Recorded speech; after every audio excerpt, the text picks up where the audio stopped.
aware and stay up to date, even if you are the most bread and butter practice out there.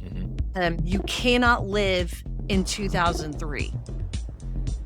You have to evolve, and you have to find technology that you're comfortable with and integrate that, because if you ever want to sell your practice and if you ever want to get a great return, you have to have something valuable, and you have to have something that another doctor or organization would be interested in, and they're not going to want a dinosaur. AI isn't just changing dentistry, it's completely redefining it. Tune into Bite-Sized Podcast, the Dental AI and Tech Podcast, and stay ahead of the curve. All right, everybody, welcome back to another episode of the Bite-Sized Podcast. Most dental practices fail at technology adoption, not because they choose the wrong software, because they never had a plan to change the people using it or implementing it. And I have the lovely Carrie Webber in here at Jameson Management Group. That's right. It's one of the longest running dental consulting firms in the industry. They're the kind of the OGs. And what makes her perspective different is that she has watched the same pattern play out across hundreds of practices, maybe thousands, with 26 years of history. A doctor invests in a new tool. The software company delivers the training. And then 6 months later, the technology sits underused, not being leveraged by the team. And they quietly kind of revert to their old habits. So Carrie works with practice owners on the leadership and communication systems that determine whether technology actually transforms a practice or just adds to the overhead. So Carrie, thank you so much for coming on. It only took me, 6 months to get you to schedule this. That's What's an going on? exaggeration. That's not true. 5 months? 2 months. 4.5? Month. 2? Month.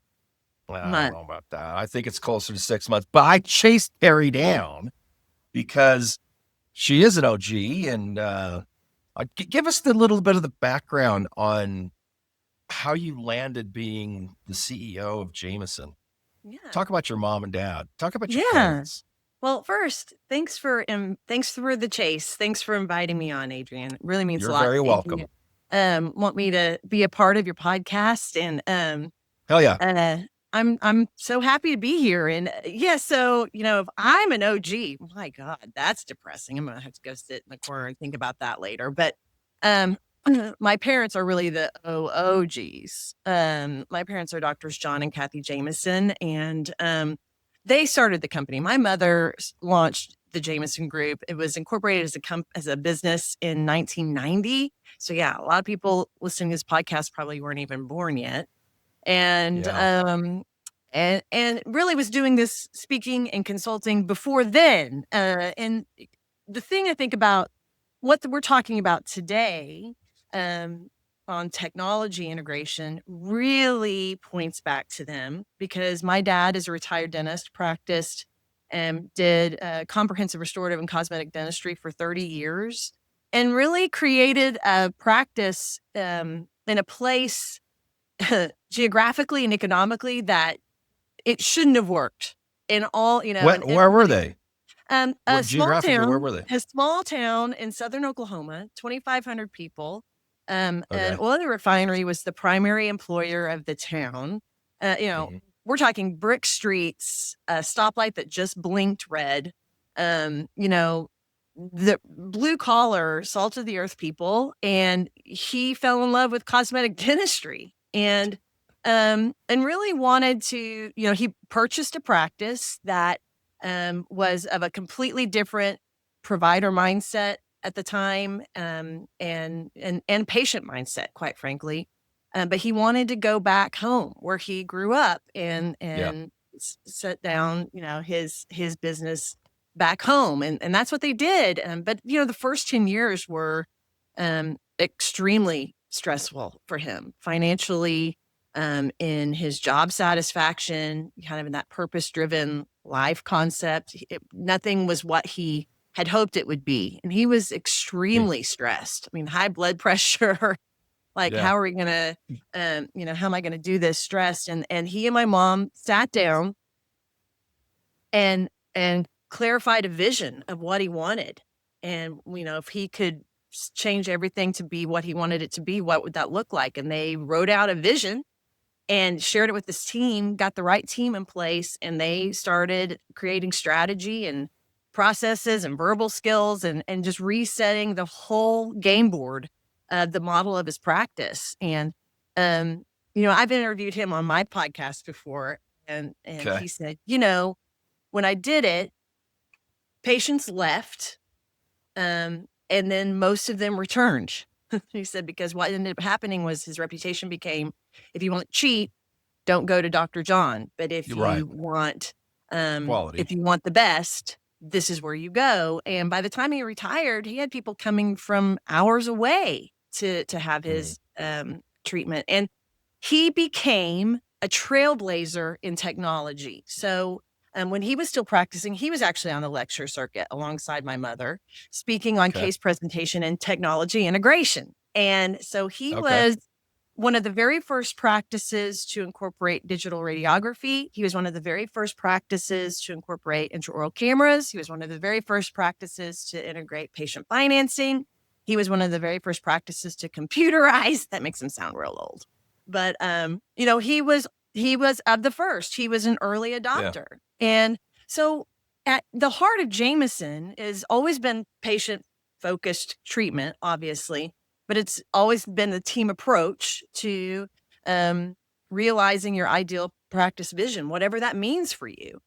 And he lived that, and technology played a huge role in it. So we're very passionate about, doctors and practice owners making the right decisions for their vision of their practice when it comes to what Right. they invest in and what they integrate into their practices, and making sure that we have a team that's on board and competent and confident and passionate about the continuous development that they're committed to and what they're using in their patient care.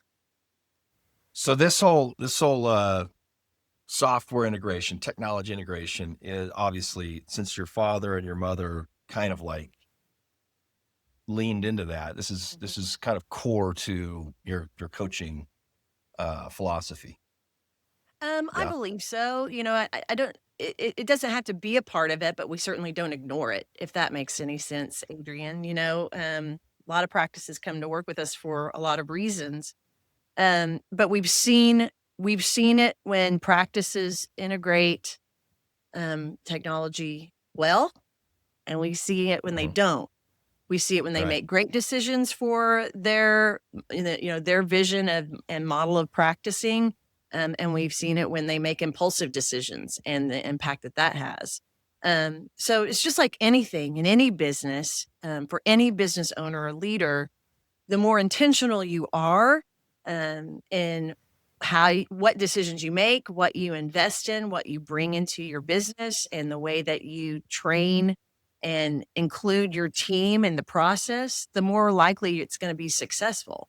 That's not a dental specific concept, right? I mean, it's even in our businesses, Sure. it's the same way. And so there's so much evolution happening, right? And there's so many options out there, both in the business side in terms of softwares and resources and services, and on the clinical side in terms of technology and tools that are available for clinical team to utilize. That it's really important that doctors and practice leaders think about, and assess where do we want to go? What kind of treatment do we want to be providing?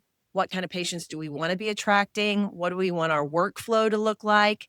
And compare that to the reality of what's happening today, and then make the right decisions, thoughtful decisions, and include your team when and where possible for team buy-in, so that we're all on the same page going in the same direction together. And that whatever technology you invest in, that you can begin to optimize that in your practice sooner rather than later.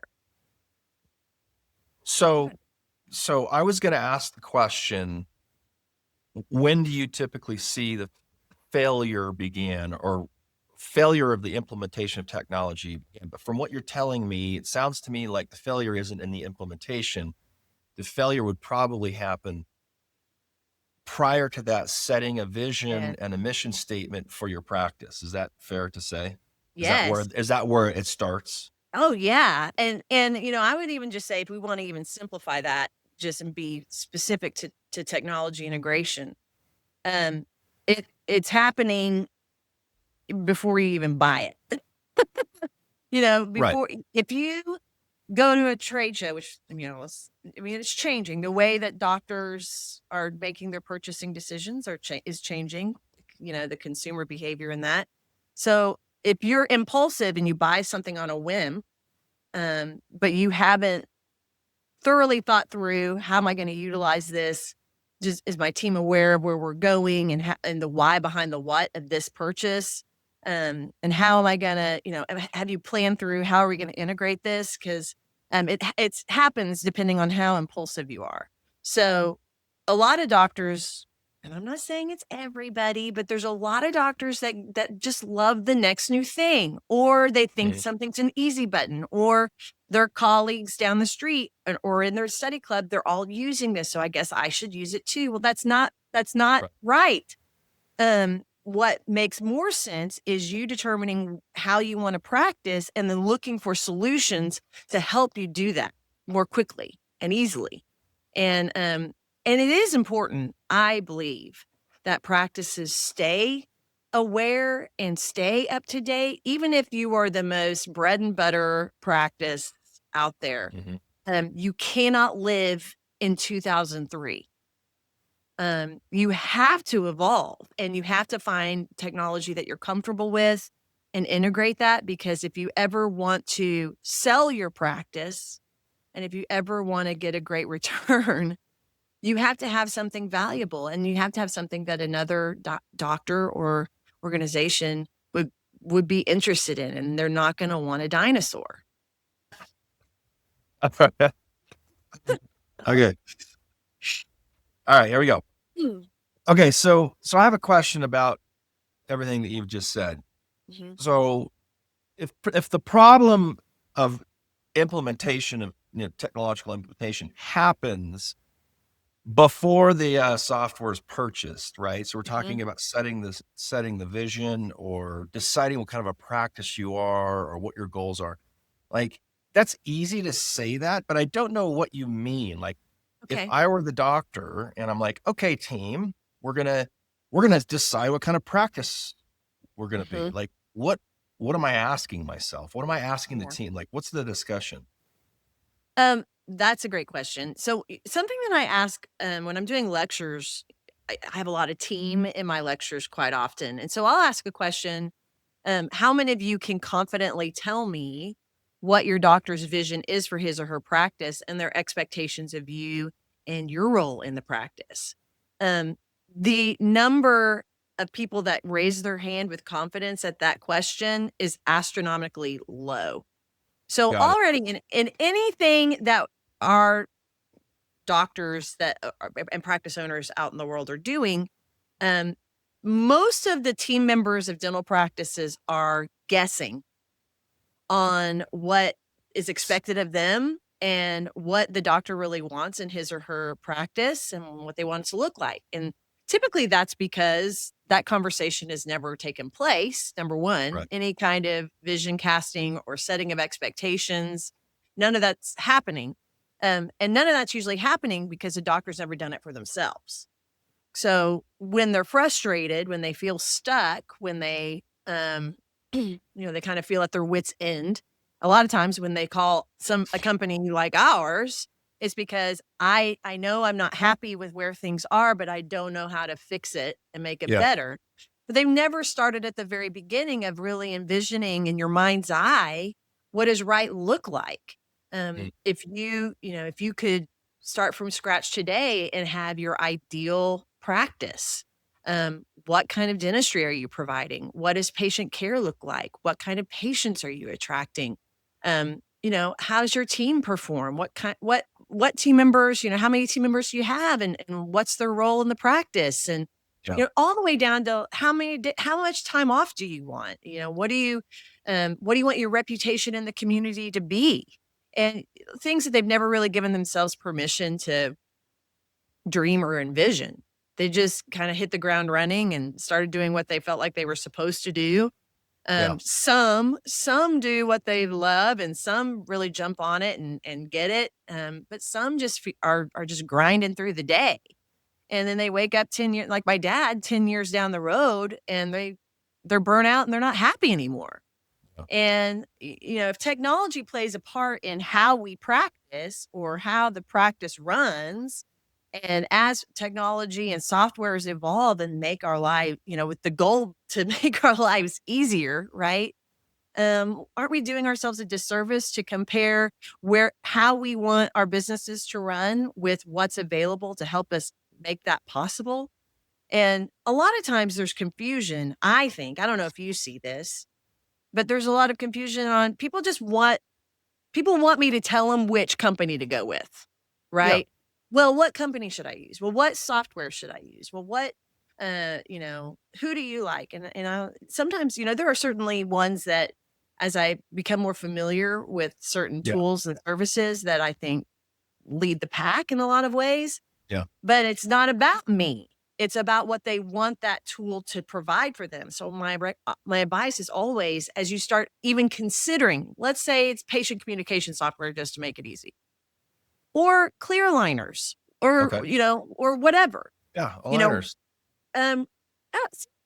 So if you want to partner with a company to provide that, what do you want that relationship to look like? What do you want their side of the service to deliver to you? What do you want the quality to reflect? How do you want to partner with that company? Because that's going to be a very important partner that you need to be able to depend on to deliver, whatever you're offering to your patients. What's the training like? Right. How much of this can be delegated to my team, and what's the training for them? And what's the investment, and what are the expectations? All of these questions that I always say, think about what you want it to do for you and how you want that relationship to work, and then ask those specific questions to those companies as you're demoing with them, and make sure that you like their answers, or that they have an answer. I mean, it's the same with patient communication software. It's the same with AI tools. It's this, you've got to do your due diligence. Otherwise, and I think that's where a lot of customer service, a lot of unhappy customers come, is a misalignment of expectations. They're either overpromised and underdelivered to, or they have preconceived notions of what the relationship is, and they didn't really do their due diligence in the first place to see how this was all going to work. But also, we haven't allowed our team the opportunity to have buy-in.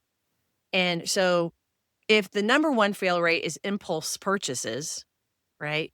The number two fail rate is pushing new technology and tools onto our team without having a really thoughtful plan to help them become competent and confident in the tools, and to make sure they're on board with it. I see a lot of practices that have a lot of resistance from team, or lack of confidence from team. And so that's when things start getting underutilized.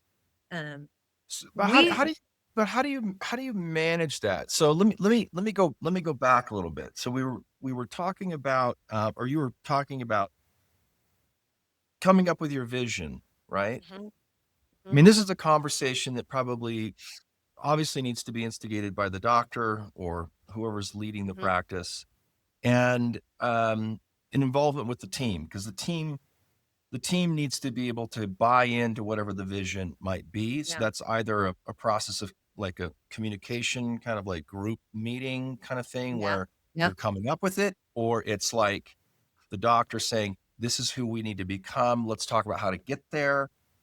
After that's being kind of like mapped out, like, what do you have at the end of that before you start implementation? Do you have like a document that says, this is who we are. This is what we're going for. You know what I mean? Because it's like, if you don't like nail it and then have something to reference back to, shit just gets forgotten. You know what I mean? So do you guys, like, how do you do that? Well, I love that statement. I work a lot of times one-on-one with doctors, especially partners, trying to kind of getting aligned, getting leadership aligned, because if your leadership's not aligned in what they want and how they want the practice to run and so on, the team's never going to get aligned. They're just going to Correct. go, they're just going to find whoever's answer or response they like better, whether, and so we do a lot of this. And I was just working with some clients in the past year where they stated, pushing the envelope of technology is important to us. And I said, the team needs to know that. They need to know what bus they're on. That's kind of an overused term from Good to Great by Jim Collins. What takes companies from good to great, getting the right people on the bus in the right seats, going in the right direction. And we at Jameson always say, and doing the right things in the right way.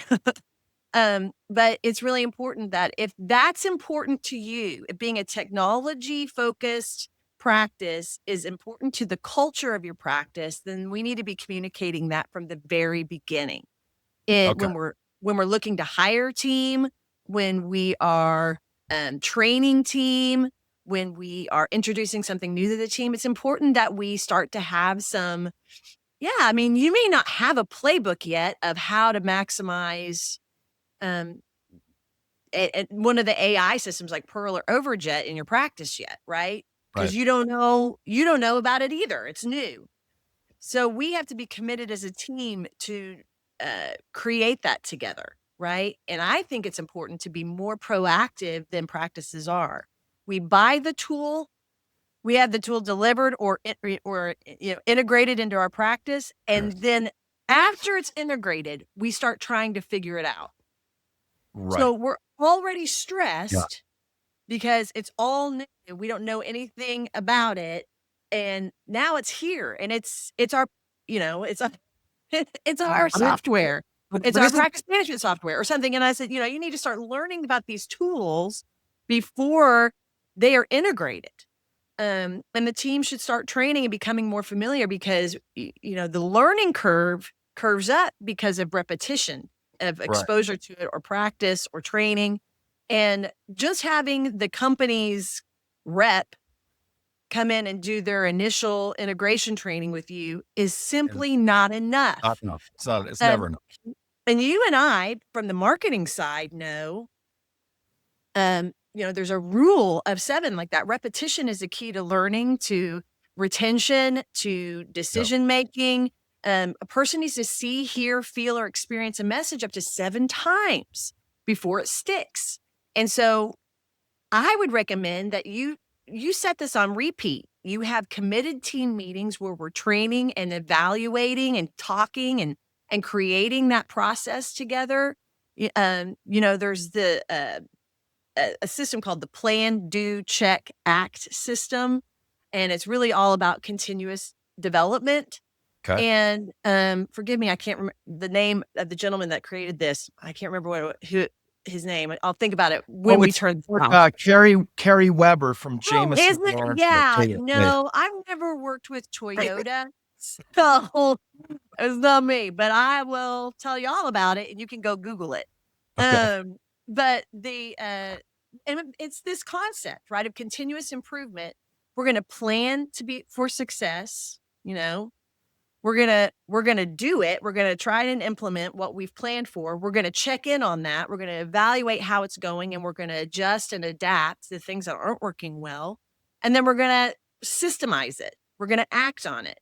And once you do have it created with your team in that repetitive training process that I would recommend you do in the front end of any kind of integration of technology, then we do need to make sure, Adrian, that we have a bit of a playbook in place so that when new team members come on board, we have the whole process.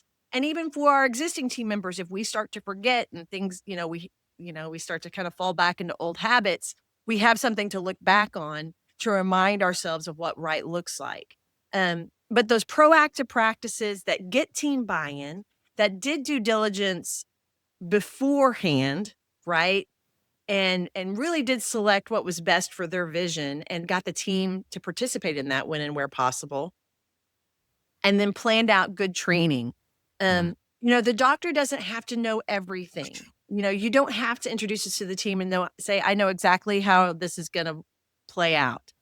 It's okay for leaders to be vulnerable in the newness of a tool too. As long as the why behind the investment makes sense for the vision and values and purpose and mission of the practice.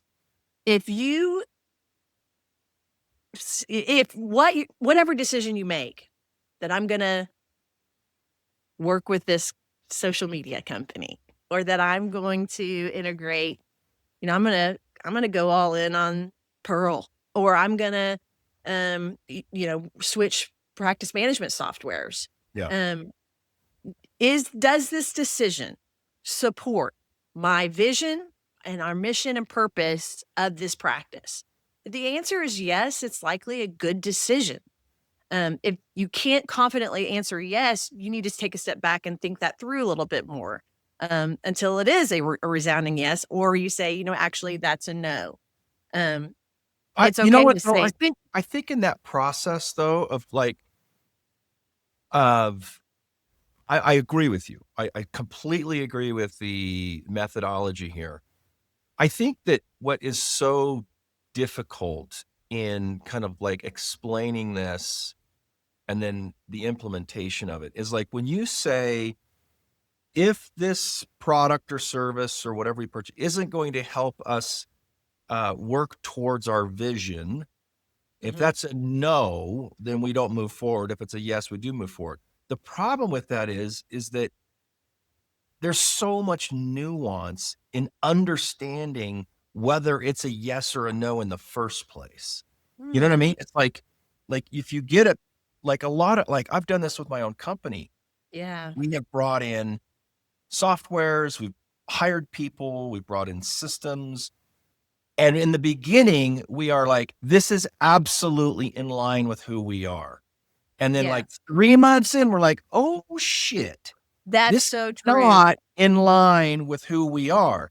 So there has to be like some kind of like a gut check process to know, because what happens is once you've like invested time and energy into something, you have confirmation, you have like a confirmation bias to Yeah, continue to invest in that thing because you don't want to walk away from the earlier investment. It's kind of like yeah, us going into freaking the Middle East, right now. It's like, yeah. oh, we're already there. Well, we might as well spend another $20 billion. Cart before the horse. You know what I mean? Everybody. So it's kind Um, of like, what's the foxes in the hen house kind of thing. It's like, just let it kill all the chickens and we'll build a new hen house. I don't know. But you know how they terrible always analogy. But say, hire slow and hire right. Have you ever heard that statement? It's no, but it better to sounds hire great. I slow think and I heard hire. Carrie Webber from Jameson Management say that. Ring out. Hire slow and hire right. And you know what it's better not to do anything impulsively. Have you ever done an impulsive hire in your All team? the time. I am the impulsive guy at my company, I and they am have too, but that's why taken I me. have great people on my team that are like pull on the reins from Yeah, time to yeah. time. They've taken me and they've moved me off the mainland and put me on an island. And that But it's way, not when I to the come up with point. my Like, better to hire slow and more thoughtfully to make sure this person is a fit for the vision and values and mission and purpose of our company and our team. right, Um, because if I hire too quickly and they're not a good fit, they just fill a seat that I desperately want to fill. And I'm sorry, I'm going a little off the rails here, but um, it's painful. And yeah, it's the same in our decision making and what we invest in terms of technology or systems or skills or resources or training or, all of the things that make up the nuances of a dental practice. Um, get clear on what you want, find the best that you can determine the best fit. But just like we were saying, the plan, do, check, act, somebody Yeah. Google it. Who said that? Who taught that? But he worked with Toyota. That's all I know.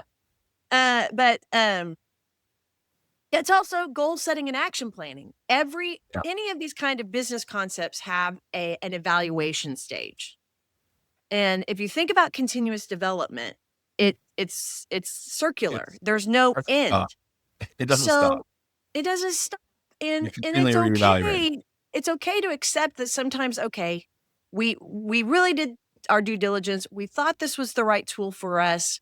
But now that we're in it, we realize and recognize it's not the right fit, but we need to evaluate why it's not the right fit and what would be the right fit so that we can adjust, adapt, and make a better decision, learn from it and make a better decision next time. You don't want to make a bunch of repeated expensive mistakes. So it's okay, as long as you do have that evaluation time. And I'll tell you another thing, and I've experienced this, and I'm not even talking about just in dental practices. If anybody listens to this, that's in something else. As a business owner, when we are really clear about something big, something that's going to take time, effort, and a learning curve on our team, you cannot become discouraged and walk away from it just because your team gives you a little pushback. Change is hard for people. And let me tell you guys something. I mean, because Adrian outed me on my age. Adrian outed me on my age with that stupid 3 decades comment. The older you get, the harder it feels like. Don't you think, Adrian, the harder if you get into a habit with something, introducing a new tool into your habits is challenging. And also by behavioral styles. Some are more impulsive and are like, let's go. Some are like, I'm going to need a 30-slide PowerPoint and then 30 days to think about it. We just have to remember repetition is the key to learning. If you are clear and confident that this is the direction you need to take your practice or your business, and integrating this technology, this tool, this resource, this service helps you move forward to that vision, then you have to stand by it, and you have to be patient and persistent. It's okay for your team members to have pushback. It's okay for them to have concerns. It's okay for them to have questions. And as a leader, you have to be committed to helping them find the answers and get the training and get the resources that they need to set them up to be successful with it. And from personal experience, let me tell you, once the light bulbs start to go off and they start to embrace that new tool, they fall in love with it, they then become protective about it. For sure. But it can take time and patience. And sometimes it's not overnight success. Sometimes it is. But if it's true to your vision, and if you've really thought through your vision, it's worth persisting on and helping your team get comfortable with it. At what point does the resistance become a culture and potentially needing to change the culture issue versus a practice kind of management? I mean, Adrian, what's gonna be the title of this podcast episode? I mean, are we talking technology integration, or are we talking culture development? Well, I don't know. I mean, because it's all leading change. Carrie, it's all kind of the same thing, though. Like, it is. I know. I'm following your lead here. So here are the reasons that people do not perform well. You ready? They don't know what to do. They don't know how to do it. They don't know why to do it. They don't know why we need to do it. There are circumstances beyond their control where they can't do it, or they don't want to do it. Ooh, that last one's a tough one. I know. And so as a leader, if you have a team member that's underperforming or not embracing the new technology, or just constantly complaining about it, or in victim mindset about it, or, finding every excuse under the sun, then we have to take a step back and say, okay, have I thoroughly communicated why this is important, and was that message clearly received? Have I Right. trained them in what to do and how to do it? Have Yep. they been thoroughly and repeatedly trained in that? Can they do it? Yes. Or, does their capacity allow them to do it? Do they have do they have the breadth of understanding to be able to do it? Can they physically do it? All those Yeah. kinds of things. Or are they just choosing not to do it? Yeah. And, those lead you into different types of conversations. And that's when you really get into leadership development in terms of the clearer you are on what right looks like of your business, the less, in my opinion, what I've learned, the less difficult it is to have course corrective or accountability conversations with people on my team. Because if it's, Those come naturally. Those come it naturally. does. And, Yeah. and I don't like conflict. I am by nature a conflict avoider. Um, m- You but don't someone, sound like that. You seem pretty well, combative. Let's be honest. that You is, challenged me on the 3 I decades. think it's age. It I might be think your it's age. children. It's probably That your freaking kids. Let's blame it on our kids. us teenagers. Damn kids, man. Um, I think it's a lot of things. I have had to develop that, and I've had great experiences and not so great experiences in the seat of an owner that have sharpened that saw a little bit, Mhm. whether it was comfortable for me or not. I Right. had to get comfortable with being uncomfortable. And the clearer I was on why I needed to have this conversation, and if I really believed in that why, um, it didn't matter who it was. Mhm. I'm gonna confront with care, but this is where we're going. And Yeah. this is a tool that we've invested in. And we've all discussed this as a team and have agreed that this could really serve our practice and our patients really well by integrating this tool. I'm concerned that it doesn't seem to be getting used as we had initially Right. planned for it to be used. Help me understand why that's not the case. And Got I mean, everybody as adults, it would be nice if we could all just own our own, you know what? I believe I've Um, said that word in this podcast, and it's freely available for use if you want. or I could just sound like an old lady and just say, you know what, and all that stuff and Yeah. insert word here. Insert word here. Insert word here. Let's Mad Libs this a little bit. If you're too young to know what Mad Libs is, Google it. Yeah.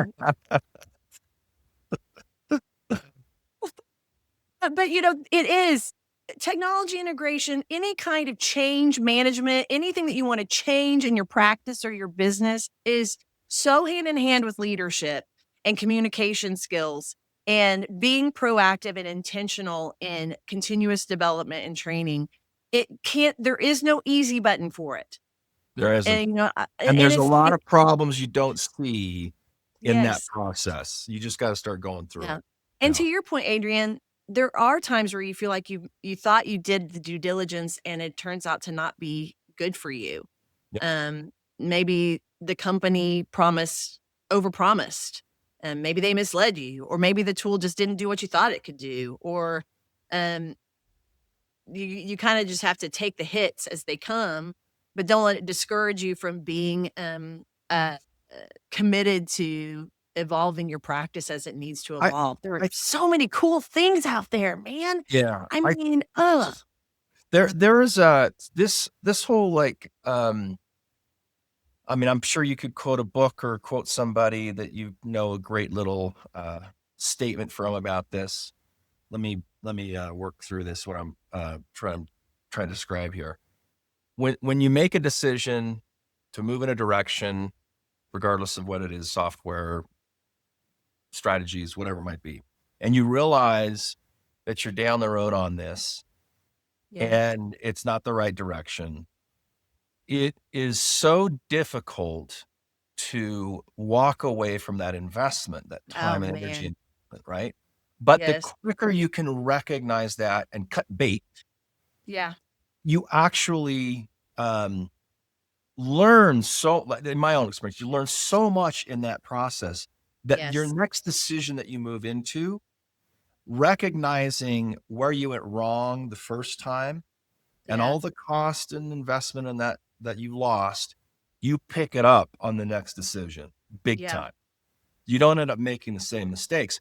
The mistake of sticking to something and trying to fit a round peg through a square hole or a square Yeah. peg through a round hole Mhm. is there's no lesson to be learned in that, other than, you need to learn to walk away quicker, right? Yes. From stuff, from And something. I do think, yeah, I think I've become a little bit conservative. I'm slow to make the decision.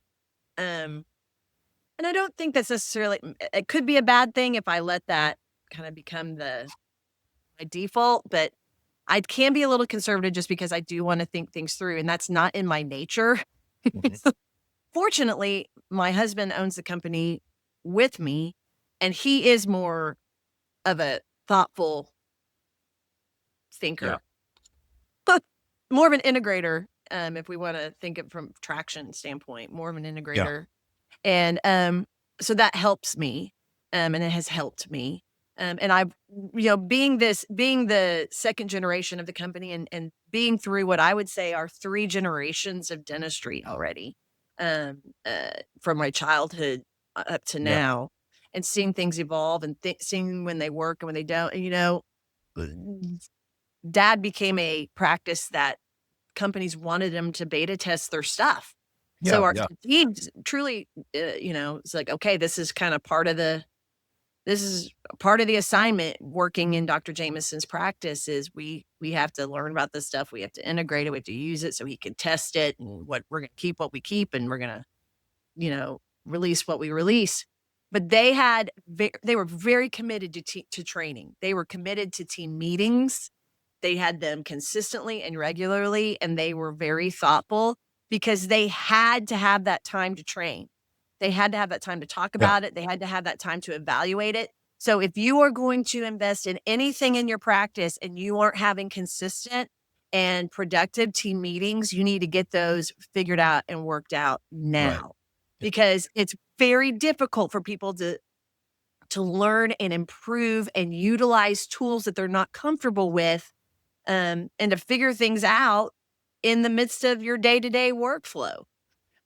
So you have to have that time to train. And he always says that that's the greatest investment he ever made in his practice was the time he invested shutting down the practice Right. to train as a Work on the team. team, Yep. to work on the systems, to work on the technology, to work on their verbal skills and how to talk about it. Because listen, really successful, not just technology integration, but I would say technology optimization is that you're pre-planning to be Mhm. successful, right? So we're doing our due diligence, we're demoing, but we're also thinking through our vision for these Right. tools. We're including the team when and where possible that are the ones that are ultimately going to be using it, right?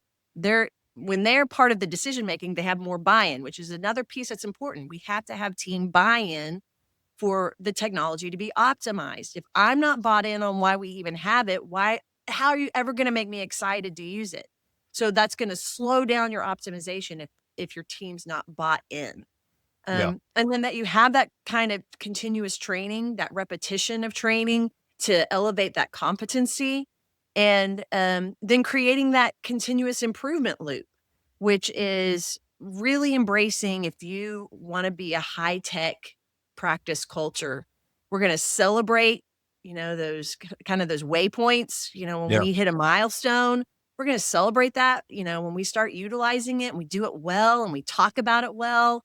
Because a lot of the tools, it's not just how to use it. If they're patient facing tools, we have to learn how to talk about it. Talk about it. Yeah. How, about aligners, about AI, about CAD CAM, about scanners, about whatever it is. You have to be able to talk, everybody on the team has to be able to talk about it. We have to talk about the investment for it. We have to schedule correctly for it. Yeah. And there's a lot of pieces beyond just using that technology or doing that procedure that is either allowing us or preventing us from doing more of those things. Yeah. So it's all starts. well in the early stages of consideration of making a change or bringing something new in, because it all revolves around getting people comfortable with change. I was going to ask my last question. I was going to ask you was what does it look like to be a great practice? And I think you answered it already, which is, or I was going to actually ask, what's one thing that great practices do that are succeeding at technology implementation or optimization that most practices that don't succeed are not doing? And I think you answered it, which Mm. is you're shutting down the practice and you're putting time and energy into discussing things with the team, getting everybody on board, and that's an investment. That time that you're spending is an investment into making sure the practice is being run. Did I say that appropriately? I think you said that really well, but I will take it a little bit of a different direction Okay. because you're not wrong. So let's just say that very well stated and important statement. But when it really comes down to it, I believe the teams that excel the most and are the most fulfilled and are not only the happiest in their work, but likely the most high performing Mhm. um, integration or otherwise, they're committed to communication. Oh, And what totally. and what Yeah. I mean by that is by the team meetings, by shutting down to have time to communicate all of those, the why, how, what, when, where, setting vision, setting expectations, training to expectations, communicating comfortably with each other internally as a team, that I feel safe and comfortable to give feedback on a tool or whatever, or to even share my discomfort in it Yeah. and be supported in that and and supported in my discomfort and have people around me that want me to be successful and to become comfortable. Yeah. And then that we are comfortable, great communicators to patients as these new tools become available to us and we start to apply them. So I always say, when I talk about and teach on what makes a high performing team or a successful dental practice, the roots of that tree is communication, Yeah. period. Yeah. I would agree. Looking at even my own company, I would imagine same thing with your company and your Yeah. coaches and whatnot. I think that is where the genesis of all the success comes from Yeah. is a clear communication. And I'm not suggesting I'm a great communicator. I think that I've failed at that as an owner of this company for a long time. So I think that's on point for sure. Well, let's give you a little bit of grace, Adrian. No, Nobody's perfect. no, I need Nobody's perfect. I want to beat myself up, make Yeah. myself horrible. I need a therapist.